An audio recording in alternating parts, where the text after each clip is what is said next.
I want to show you my new bikini. What the hell? Why are they blocking out all the good stuff? It's the Van Show, starring Van. They're messing with my shows. Come to think of it, there was something very different about that Honeymooners episode I watched today. One of these days, Alice. One of these days. I'm going to help stimulate the economy by buying an American car. This is Plausibly Live. Well, good morning, good evening, or good afternoon, wherever you are, whatever you do. A lot of things happening in the world today. Most of them are far beyond our control, you might say. So perhaps it's time we took a pause and thought about life and thought about the laws of gravity. The Nordstream 2 pipeline. Legislative privilege. The superb owl. Politics or the news. Don't touch that dial. Let's try to hear me out for a little while. So,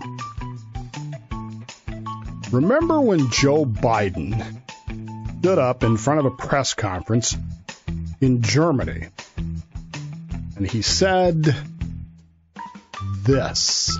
Let me answer the first question first. If Russia invades, that means tanks or troops crossing the border of Ukraine again. Then there will be no longer a Nord Stream 2. We will bring it in. But how will you do that exactly? Since the project and control of the project is within Germany's control. We will, I promise you, we'll be able to do it. Now, after the pipeline was blown up, I don't think there's any doubt that it was intentionally sabotaged. The only real question in the entire world is who and why. Who had the motive? Who had the opportunity? And I remember having this conversation with Eric on the sub that the only motivation Russia could have for doing this would be to pull off a maskrovka, where they blow it up themselves so that they can blame somebody else. Other than that, they have no motivation for doing this. In fact, it's kind of not in their interest to do it. So who is it? Is it the Germans? Is it the Swedes? Is it the Ukrainians? And at the time, many people said, Dave, it's so obvious that it was us. We did it. Now, look, I'm a patriot. I believe in the best of my country. It doesn't, said at the time, doesn't eliminate the possibility. But I'm going to need some actual, what's that thing called? Oh, yeah, evidence of this before I buy into it. At the time that Joe Biden said that, in the weeks before the invasion, we wondered out loud, why in God's name would he say that? Is he just being Joe Biden? Is he just being the doddering old fool who says things that he shouldn't say? That must be it, right? I mean, clearly, no president would actually say that. We assumed that he was an idiot. But what if we were watching an actually scripted moment designed to provide legalized cover for what was going to happen to the Nord Stream 2 pipeline? Now, again, back then I couldn't imagine why Russia would do this to their own project. Still not convinced that they would have. Conspiracy theorists, as I said, were convinced that we did.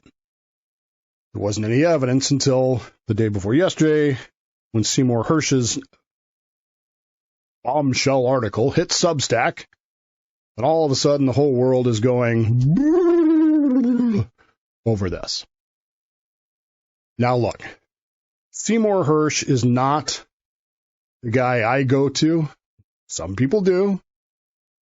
But he's not the guy I go to when I'm looking for deep analysis and facts about a story. He's a sensationalist. He has had a long career, and he has, on occasion, been correct.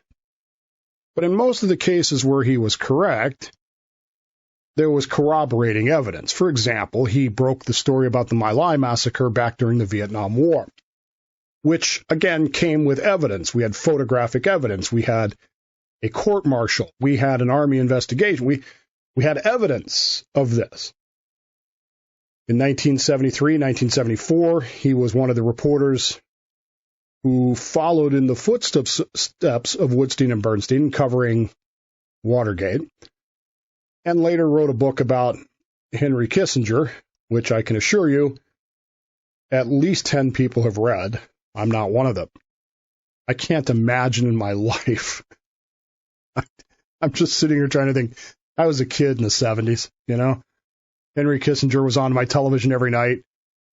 And I remember having a conversation with my grandfather, of blessed memory, about how incredibly dull he was. Not stupid. That's not what I'm saying. He was just dull. Listening to him talk was like watching paint dry. And I can't imagine in any way, shape, or form that a book about him would be interesting at all. But, hey, Seymour Hirsh wrote one. He covered some other things along the way. And usually he sources his material, and usually it's verifiable. There have been a couple of cases where he made accusations about things that were not verifiable and subsequently were rejected as truths because he didn't have any evidence. He just said these things. And so his story about the Nordstream 2 pipeline, which is on Substack and opened up day before yesterday, as I said, has that problem.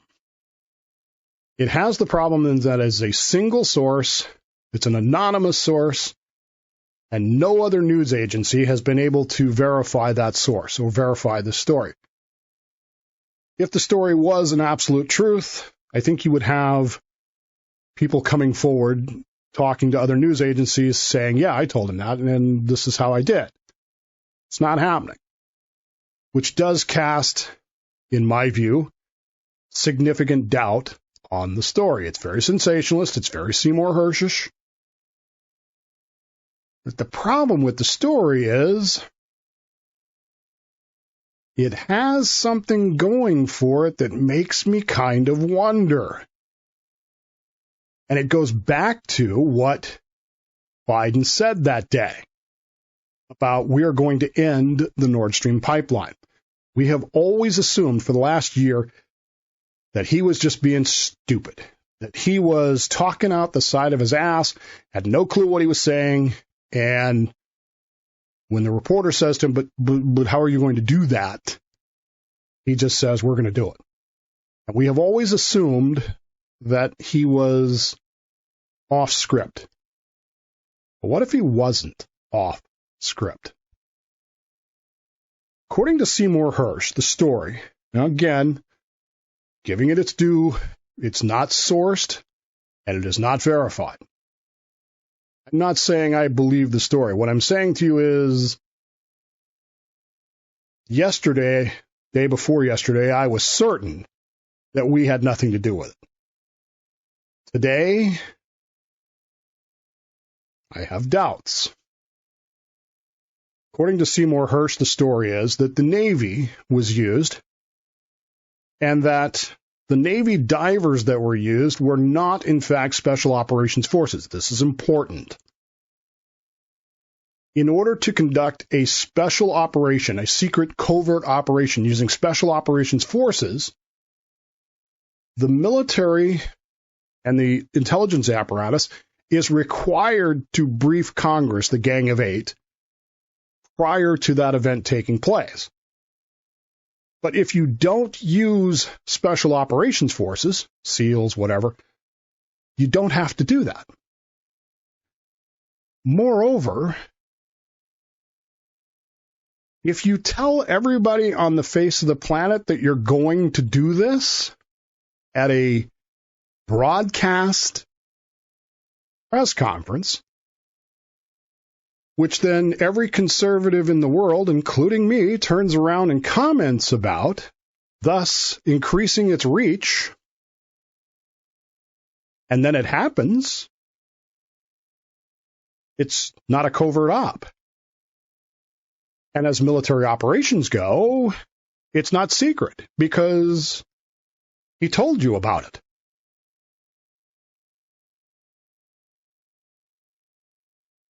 All of a sudden, I'm finding myself caught between this idea that I have spent most of my life doubting Seymour Hirsh stories. I don't put a lot of faith in him. I just don't, folks. I've experienced, since 1969, I've been reading his stuff. I was a kid then, yes, and most times it's sensationalist, and there's no evidence to support it. This time, it's sensationalist. There's no evidence to support it. He has no real agenda here, does he? Because he's publishing this on Substack. You can read it for free. Why would he do that? So all of a sudden, I'm not saying the conspiracy theorists are right. Just saying, what if we did blow it up?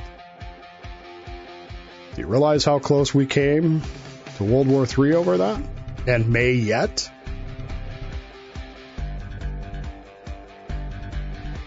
It just seems to me like it would have been better, if this story is true, it would have been better to use special forces, tell the Gang of Eight, and black hole this as a secret, but that's not what we did, is it? It's got me wondering, even though I don't really trust Seymour Hirsh.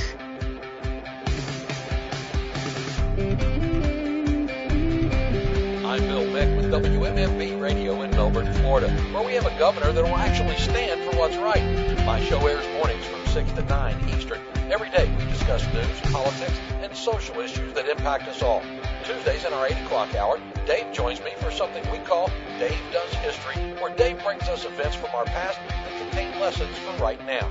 To listen live, find WMMB on the iHeartRadio app.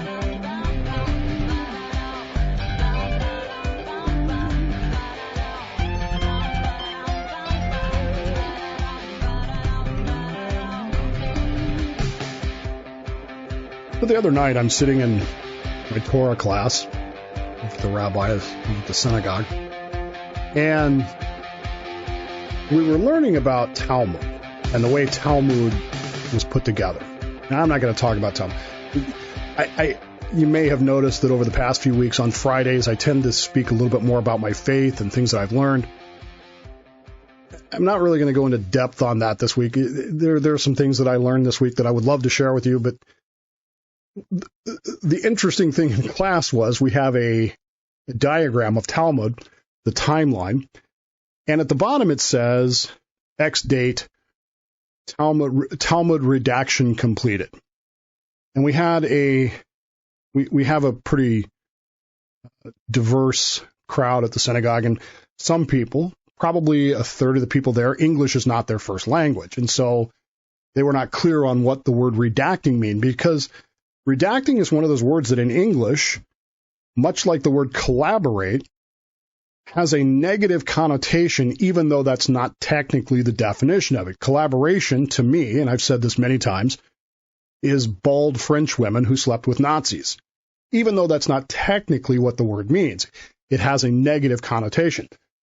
Redaction is the same way. The word redaction literally means editing.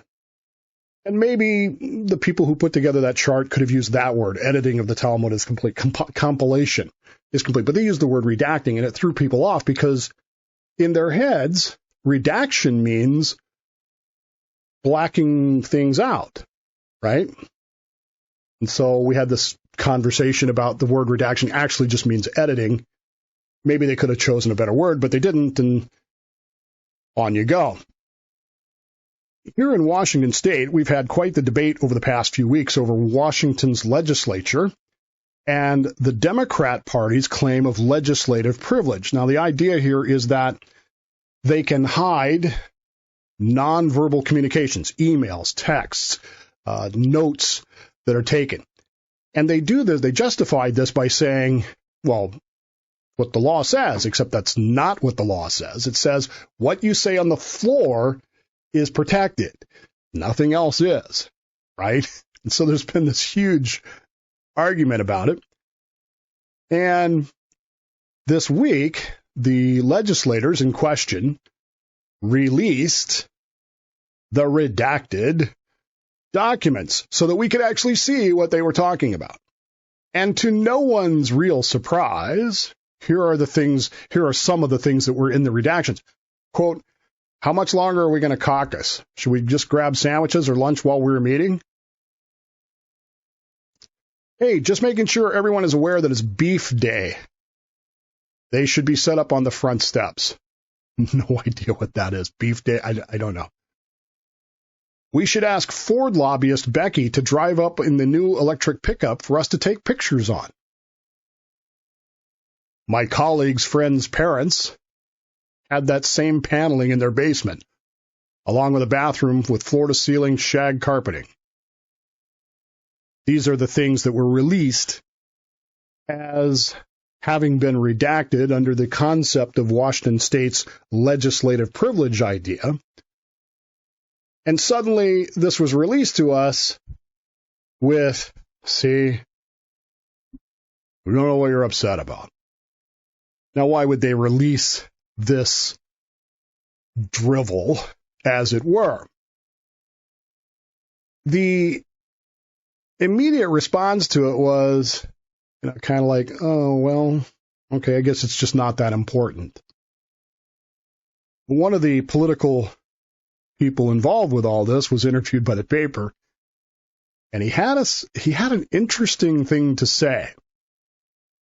He said that this term redacted was bandied around a lot during the, quote, Trump era. And that term that was, used was, quote, normalizing, unquote.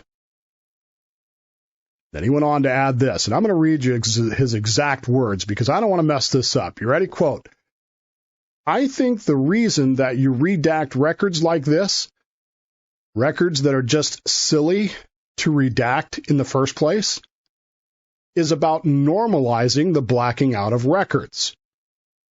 Why do people hide things?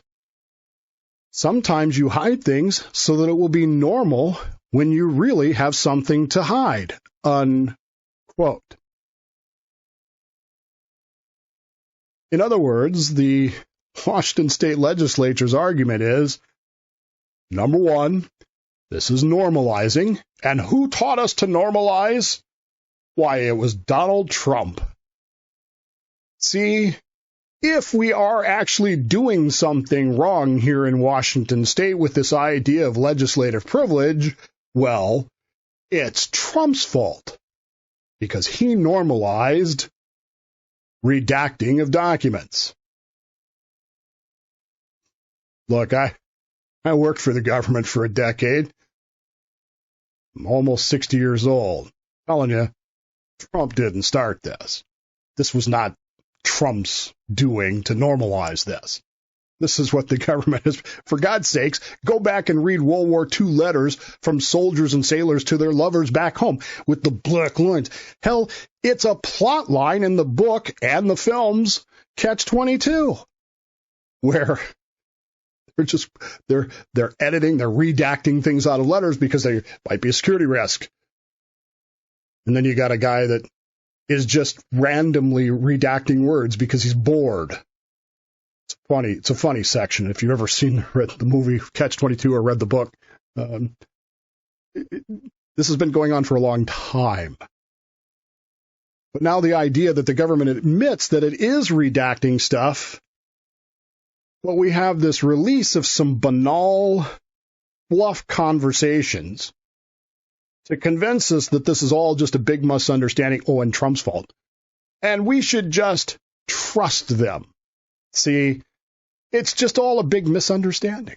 It's just a big, if you would just listen to us in the first place, we wouldn't be having this conversation right now. We wouldn't have to blame Trump for our own actions. And at the end of the day, you should just trust us because we're government and we're here to help. Yeah, conversations about beef day and electric trucks, paneling and wall-to-wall carpeting. This makes me trust them even less. What about you? Hey there, submarine fans. Let me talk to you about the most exciting thing in currency, the goldback from goldback.com. Article 1, Section 10 of the U.S. Constitution says that states are actually legal to create currency as long as they are made of gold and silver. And now there are states doing just that by legalizing and making their own currency using, you got it, gold and silver. The exciting news is the subbet.com is now an authorized dealer to purchase your goldbacks right on our website. Be sure to email me at eric@thesubbet.com or you can call me at 720-277-9333. Be sure to check out the goldbacks on the subbet.com and then get ready to secure your family and future with the power of fractional gold currency. Get your gold back from the subbet. And now on with the show. Let joy be unconfined. Let there be dancing in the streets, drinking in the saloons, and necking in the parlor. Well, it's the Friday before the Superb Owl. I didn't want to get out of here without talking about that. You know how I feel about sports and football in particular. Although the good news is we just have a few days until catchers and pitchers report and spring training begins once anew. It's baseball. Yay! But all that is predicated on the completion of the Superb Owl, which happens this Sunday. I noted today that the over-under on the number of punts, because you can bet on anything for the Superb Owl, the over-under on punts is 7.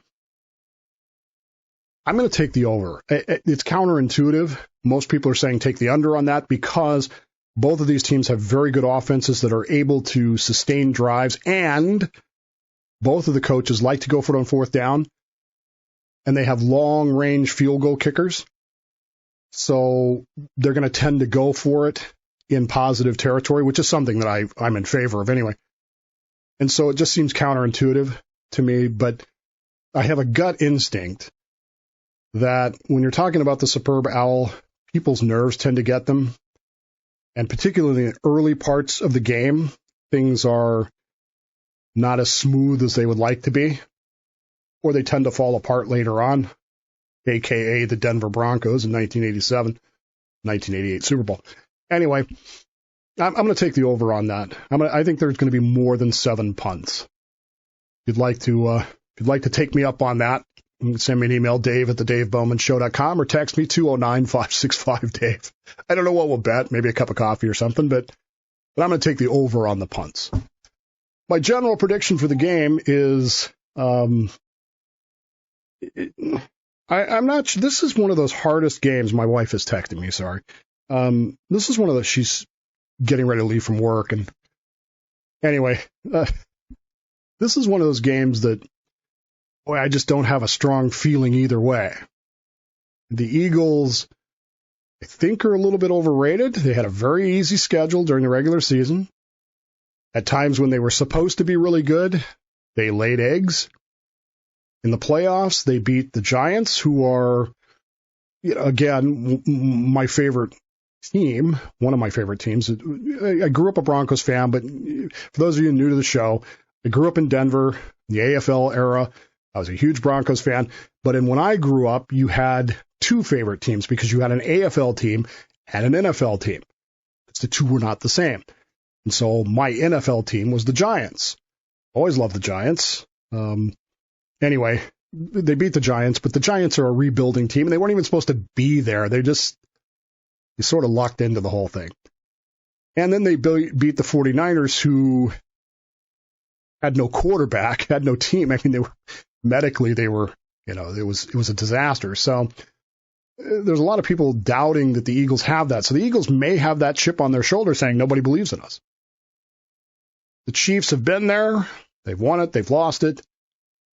They've been dominating, but they've got some injuries, and they don't have the big play capabilities that they used to have. The line right now is Philadelphia 1.5. Boy, I just don't know.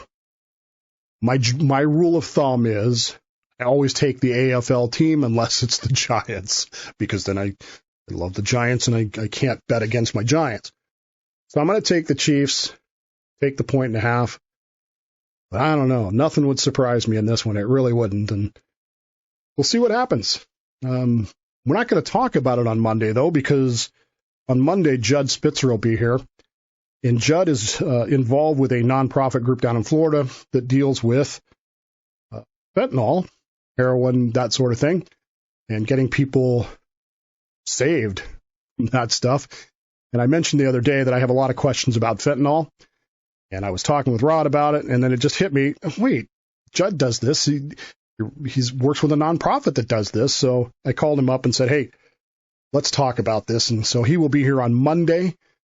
And we're going to go through this. We're going to get me up to speed and educated about why this fentanyl problem is what it is. Because, look, I get drugs. I understand it in a big pie in the sky kind of way. What I'm having a problem with is why fentanyl and why now? And the answers seem too pat. And so I want to get Judd in here, and we'll talk to him on Monday about those kind of things. So come on back on Monday, and not only will we have the Superb Owl results, but we'll have Judd to talk about fentanyl, heroin, and his nonprofit group that deals with those things. Other than that, enjoy the game and have a great weekend. Take the time right now. Tell the people that matter in your life you love them very much. You'd miss them if they weren't there, so don't pass up those opportunities. You don't want to have that regret. Plausibly Live, I'm Dave Bowman, and we will see you next time.